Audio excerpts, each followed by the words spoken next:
So the Lord said, if I find in Sodom 50 righteous within the city, then I will spare all the place for their sakes. Then Abraham answered and said, Indeed now, I, who am but dust and ashes, have taken upon myself to speak to the Lord. Suppose there were 5 less than the 50 righteous. Would you destroy all of the city for the lack of 5?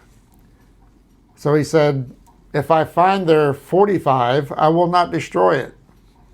And he spoke to him yet again and said, Suppose there should be 40 found there. He said, I will not do it for the sake of the 40. Then he said, Let not the Lord be angry. Now he feels like he's testing him, getting a little bit greedy, so to speak. Let not the Lord be angry, and I will speak. Suppose 30 should be found there. So he said, I will not do it if I find 30 there. And he said, Indeed, now I have taken it upon myself to speak to the Lord. Suppose 20 should be found there. So he said, I will not destroy it for the sake of the 20. Then he said, Let not the Lord be angry, and I will speak but once more. Suppose 10 should be found there. And he said, I will not destroy it for the sake of the 10. So the Lord went his way as soon as he had finished speaking with Abraham, and Abraham returned to his place. We had talked about this, and the fact that Abraham,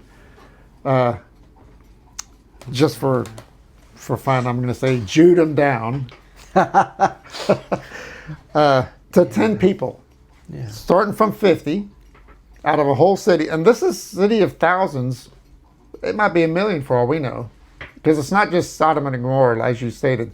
It's the other cities and areas of the plains around the whole area. But he went from 50 out of all those people down to 10, which is like, however many. It could have been like 0.001% of the population. Why did he bring him down to 10? Why do you think he brought him down to 10? Oh, well.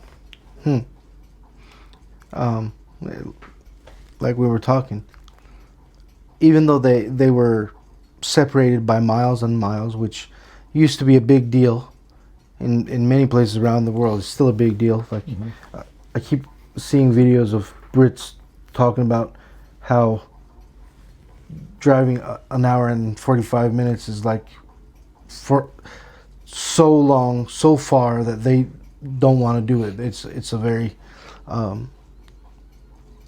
reluctant thing for them to do, but for us it's nothing, because if you're a Texan, you can drive 12 hours and still be in Texas, depending on where you are. I remember our friends came over one morning while we were in North Carolina, while I was in the Marine Corps, and said, let's go to this one restaurant. And the nearest one was 2 hours away.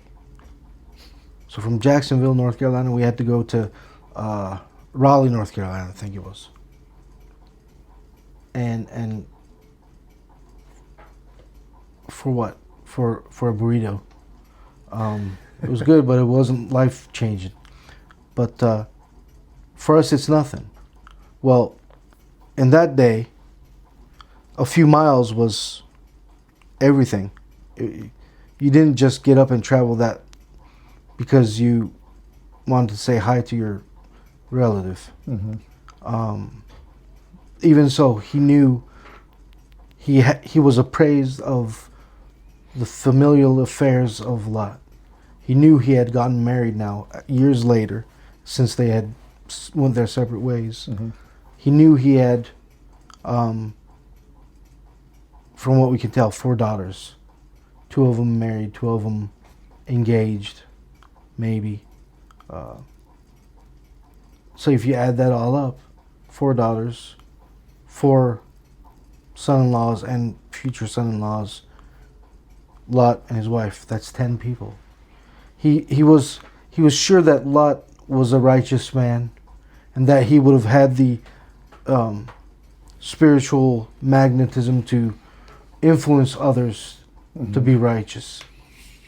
So he was like, he was banking on that. He was like, Lord, for these 10 people's sake, would you deliver all of these people?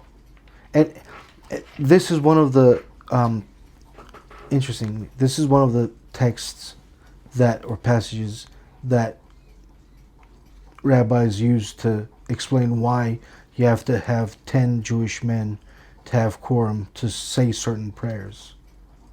Like, there are certain prayers that you have to have 10 other total Jewish men with before you even pray those prayers.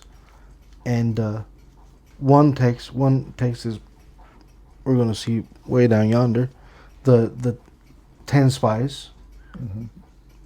12 spies went out, 10 came back with bad report, and they caused Israel to sin. So, you have to have 10 people to rectify what they did spiritually. But also, you have to have 10 people, because for 10 people, God will spare a city if you have just 10 righteous people. And so the idea is that every congregation will be a life-preserving force in the community. But yeah, that's why Abraham is going down to 10, because he's thinking about Lot and his family. Mm-hmm. Yeah. And apparently, his spiritual abilities. Well, I'm not going to be saying anything that people don't know. Even his own wife. Yeah. We'll just leave it at that. Yeah. Was And not then his affected by it. daughters, oy vey.